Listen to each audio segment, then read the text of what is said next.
What's up, guys? What's up, mate? We're looking. When this fight was put to you, did you have the same reaction as all the fans where you think, oh, this is a banger? Yeah, of course. Like I just did an interview right before this, and the first thought that comes to mind is the fire emoji. Once you see this one, and if you look at the comments, all the posts, there's a million fire emojis. Is this the sort of fight that gets, I mean, look, you're always going to be motivated to train, right? You're always going to train as hard as you can. But when is one that you know is, this could be 15 minutes of absolute back and forth carnage, does that get you up in the mornings? Does that give you a little bit of extra spice?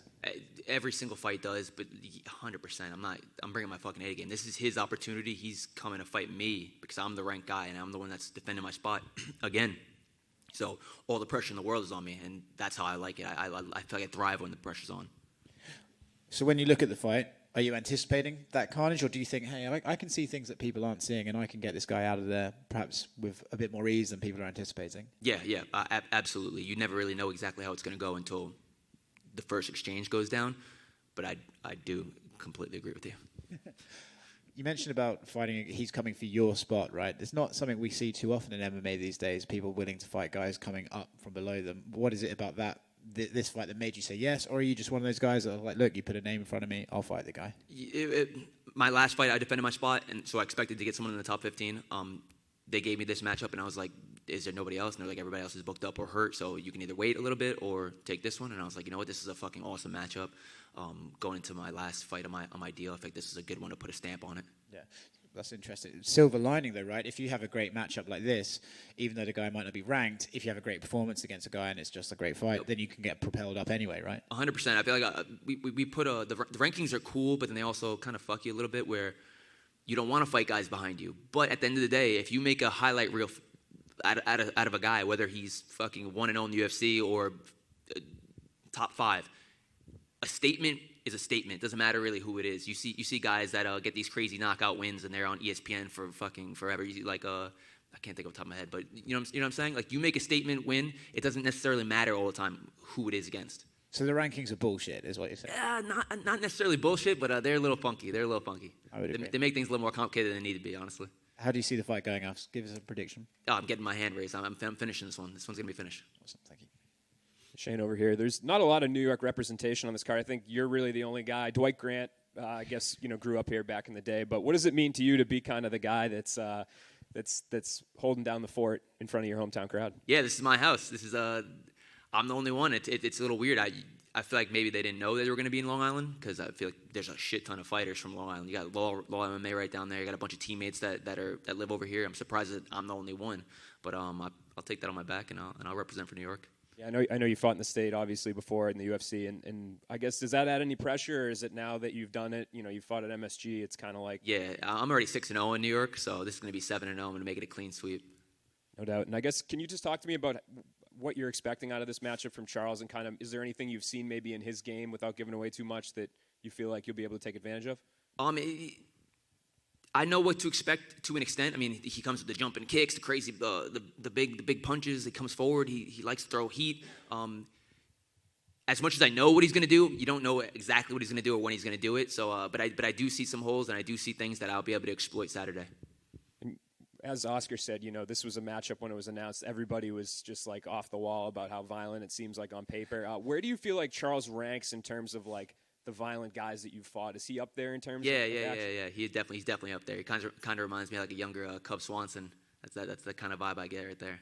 I like it. Thanks, man. No problem. Shane over here. Obviously you mentioned New York 6-0. This is your 7th time fighting here at 14 events in New York State. So 50%. Nice job. Thanks. It's pretty cool. I didn't even realize that.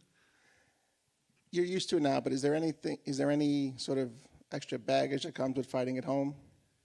Not really, honestly. It's more laid back, if anything, I'd say, because I literally drove here. It took me a while because of the freaking Long Island traffic, but other than that, I can go back home if I forgot something. It's fucking awesome. I just pack my car up with all my shit, and I don't have to worry about, it's going to be way too much to check in on a flight or anything like that. It's way less stressful, and I feel like I have my best performances in New York because I'm so laid back on fight week. Do you get any sort of extra excitement, extra aggression maybe comes out because you do know you're at home, you do know there are fans who know you directly and they're here just for you? Yeah, I think the crowd's a little bit louder at New York too, especially for me. So I feel like that gives me a little bit more oomph when I'm out there. Thank you. No problem. Shane, are you gonna have a lot of people coming to this fight for you, like a lot of fans? Like, obviously, you've got roots in the Bronx. You're also from, I guess we could call it upstate New York now. But I mean, how many people are coming, I guess, for you? Oh man, I can't give you a definite number. I'd say at least 100 though.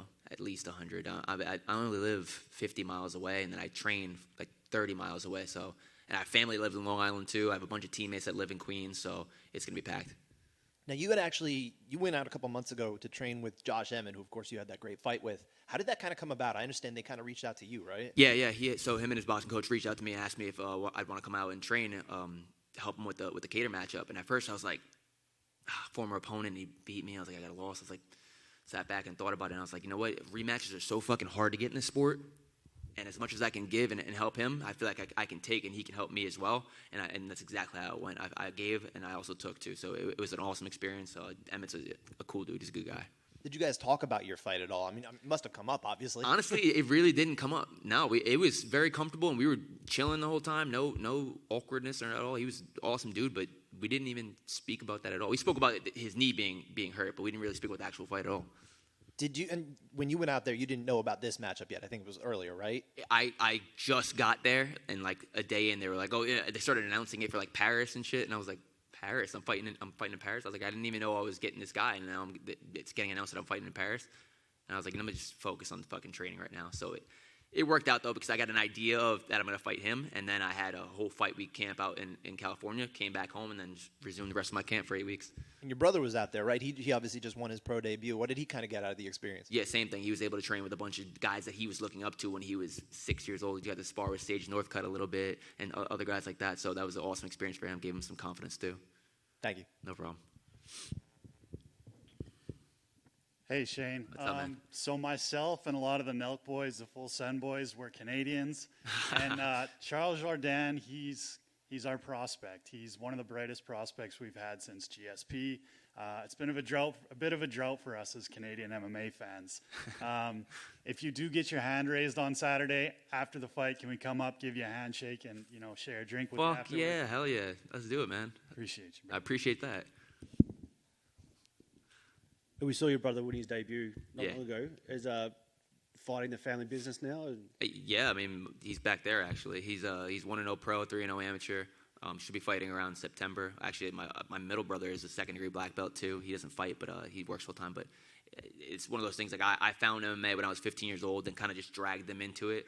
My middle brother's 8 years younger than my youngest brother Ryan. He's 10 years younger. So I feel like I've been like guiding them into this career with me. I didn't push it on them. Like there was a time where they stopped training for a little bit, but then they came back to it because the kid's a fucking natural. Is the goal to fight on the same card someday? Fuck no. That sounds cool, like the idea of it, but like me being like shit, he has to fight and I'm gonna go fight right after. That sounds terrible. I don't want to think about that shit at all. Hey there. I'm a neighbor. I'm in Washingtonville. Oh, hey, what's up? How does it feel being back home? And do you have plans at all for like training in California, or are you staying local? No, in the future, you mean? Yeah. Yeah, I definitely plan on going back out there and visiting again for sure. Take my wife and my kids out there. Sacramento is awesome. It's a really, really nice city. It's like a big town. Definitely want to show my wife and my kids out around out there, and then go back out there, hang out with Emmett, get some training back in with Alpha Male and all that. But as far as living in California, no, I can't live in California. That's too far. I got too much friends, too much family here. Good fight, man. Thanks. Thank you.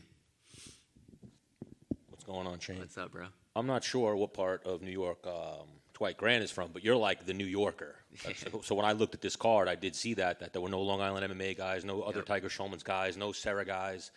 You're the only one repping, so you're going to be probably the biggest fan favorite, other than maybe Misha, because she'll get the men will cheer for her, but you'll probably have the biggest fan reaction at the fight. Is that something that does that put extra pressure on you being the hometown guy against an outsider? I really didn't think about that until you just said it now, and I'm like, shit, that is pretty cool to think about. Pressure, give me all the fucking pressure. I want the loudest pop. I want the most pressure.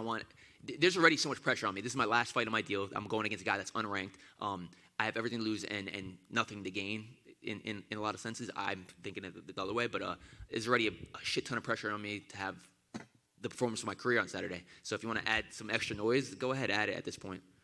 And then obviously Fight Week is always questions about you. I know you're one of the biggest fight fans in combat sports. Whenever you ask anybody from Tiger Schulman's, they're like, Burgos. That's my shit. Ask Burgos about it.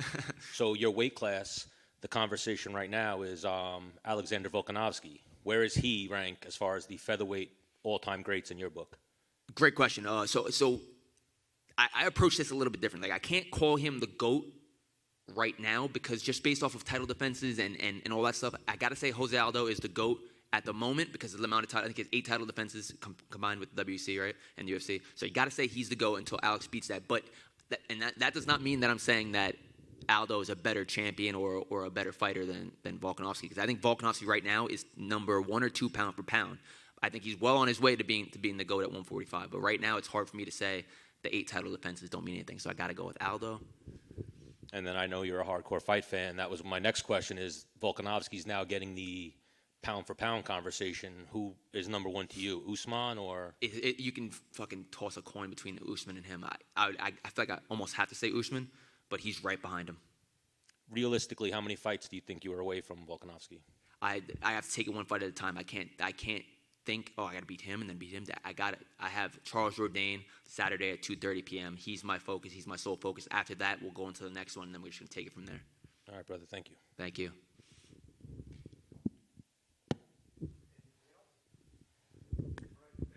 Thank you, guys.